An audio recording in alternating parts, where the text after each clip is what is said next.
nilai terus sama ini dia. Nah, itu udah pasti jahat. Oke. Tapi menurut gua mayoritas influencer itu sesimpel mereka nggak kebayang aja. Cuma tahu oh ini lagi rame, gua ngelakuin ini deh. Betul. Tapi dia ngelakuin itu bertahun-tahun. Dia nggak tahu efeknya itu gimana. Benar. Belum lagi misalnya belajar tentang psikologi manusia atau apa, dia nggak ngerti nih. Betul. Ngelakuin aja. Kirain ya oke-oke aja, tapi efeknya gede. Dosanya gimana? Kalau orang sudah niat jahat ya. Kalau orang sudah niat jahat berarti dia pasti akan memberikan efek jariah jahatnya itu. Kalau orang yang dapat materi dia terus kemudian jadi pengen kayak dia, melakukan hal yang sama, maka ya dia pasti akan dapat dosa yang sama. Nah ini bukan gray area lagi. Tapi kalau niatnya sudah jelas ya, aku pengen followersku supaya misalnya aku tipu-tipu, misalnya aku pengen followersku supaya kayak aku influence dengan sesuatu yang buruk, misalnya contoh ya, ada followers yang bilang begini, ya memang gue zina, setidaknya gue adalah pezina yang jujur. Oh, kok mirip ya sama kasus? Keren dong. Ngaku. Beda, dia kan bukan zina, dia kan pakai kan. Setidaknya gue jujur. Itu tidak ada masalah karena balik lagi bukan bela. Steven kalau salah pasti aku ngomong.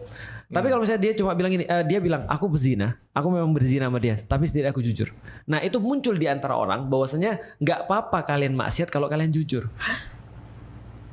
Pikiran Jadi ada orang mendang-mendingnya, padahal udah fix salah. Udah fix salah. Nah besok ada orang-orang nanti akan berlaku seperti itu. Ya udah yang penting gue jujur. Akhirnya terbuka lah orang-orang mewajarkan yang namanya maksiat. Yang penting jujur. Padahal itu lebih parah tuh.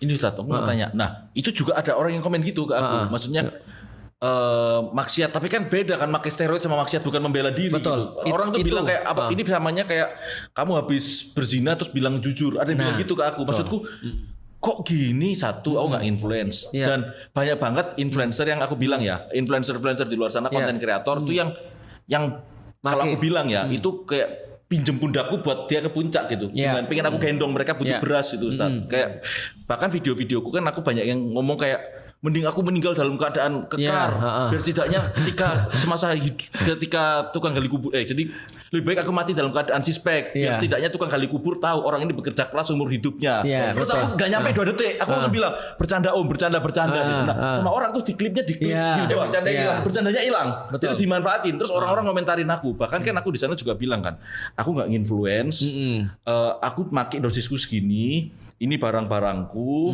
terus aku tujuannya ke Korea dan habis ke Korea aku bakal off. Ini duitku dan jangan dicontoh. Ini berbahaya gitu. Tapi banyak orang tuh ngeklip detik segini diklip. Makanya orang yang nonton full itu bilang Stephen nggak salah. Tapi ketika kita kan diklip dan banyak orang kan malas nonton full ya. Karena siapa ini Stephen Wongso ngapain nonton full ya kan. Betul. Terus orang diklip dan orang-orang banyak yang ngata-ngatain aku